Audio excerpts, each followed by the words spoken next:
There we go.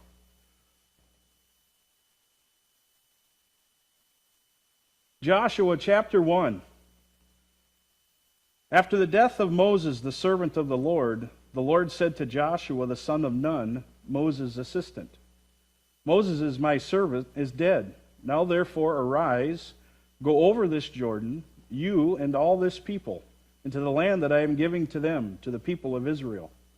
Every place that the sole of your foot will tread upon, I have given to you, just as I promised to Moses. From the wilderness and this Lebanon, as far as the great river, the river Euphrates, all the land of the Hittites and the great sea toward the going down of the sun shall be your territory. No man shall be able to stand before you all the days of your life. Just as I was with Moses, so I will be with you. I will not leave you or forsake you. Be strong and courageous, for you shall cause this people to inherit the land that I swore to their fathers to give to them. Only be strong and very courageous, being careful to do according to all the law that Moses, my servant, commanded you. Do not turn from it to the right hand or to the left, that you may have good success wherever you go. This book of the law shall not depart from your mouth, but you shall meditate on it day and night, so that you may be careful to do according to all that is written in it. For then you will make your way prosperous, and then you will have good success. Have I not commanded you? Be strong and courageous. Do not be frightened, and do not be dismayed. For the Lord your God is with you wherever you go. This is the word of the Lord. Thanks be to the Lord. Brothers and sisters, regardless of the trial or storm that you may be in, even if the season seems too much to bear, the Lord your God is with you. That's a powerful statement. Joshua and the people of Israel faced many trials from the moment of departure from Egypt. Through all these trials, God's glory shined, and He provided a way in all circumstances. But have you ever wondered? Have you ever stressed? Have you ever worried? Have you ever had an obstacle in front of you that seemed so large there's not a chance you can get over it or around it or through it? Have you ever just simply wondered, how will I get through the day?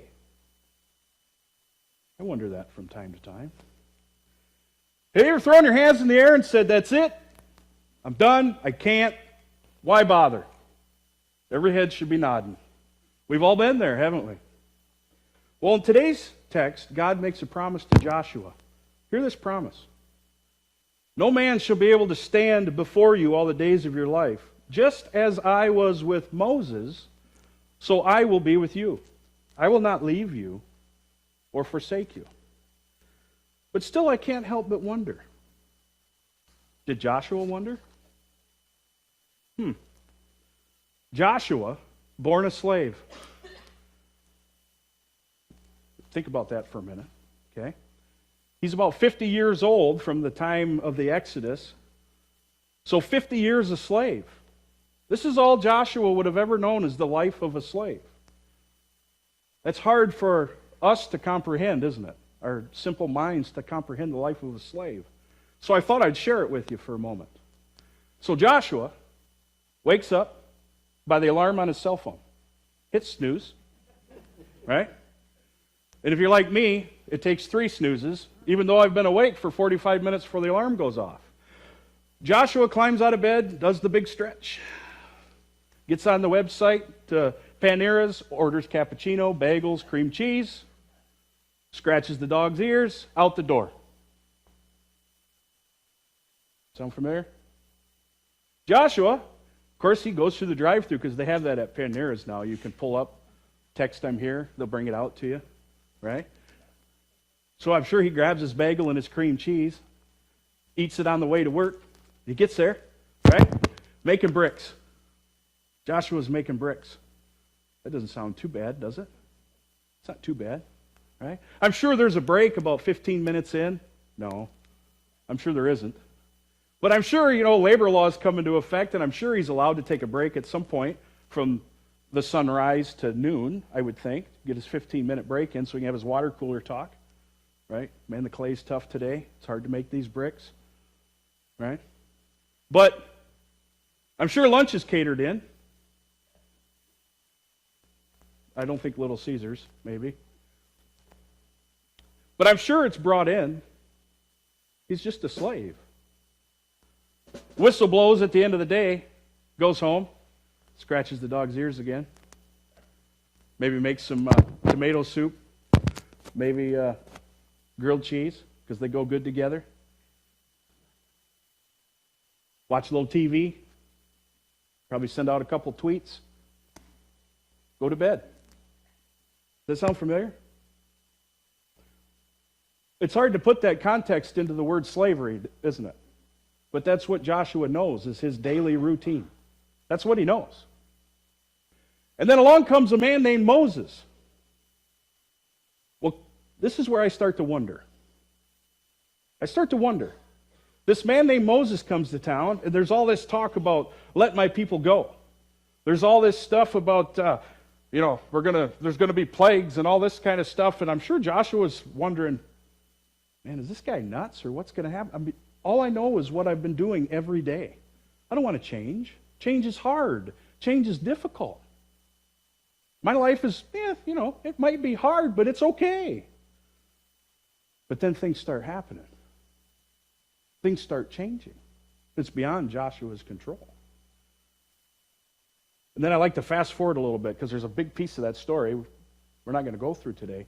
But you got to fast forward a little bit. And now he's in his car. He's driving. He's headed to this huge body of water. Not quite sure what's going on here. But all of a sudden his gas light's coming on. His tire light's coming on. He's got a tire getting soft. He's got to stop. Well, there's water. There's no bridge. How am I going to get across that? Oh, here comes an army, horse and buggies, and they're not too happy. They're not too happy. Kind of like a day when you're about ready to throw your hands up and say, that's it. There's too many things coming at you in multiple different directions. But at that moment,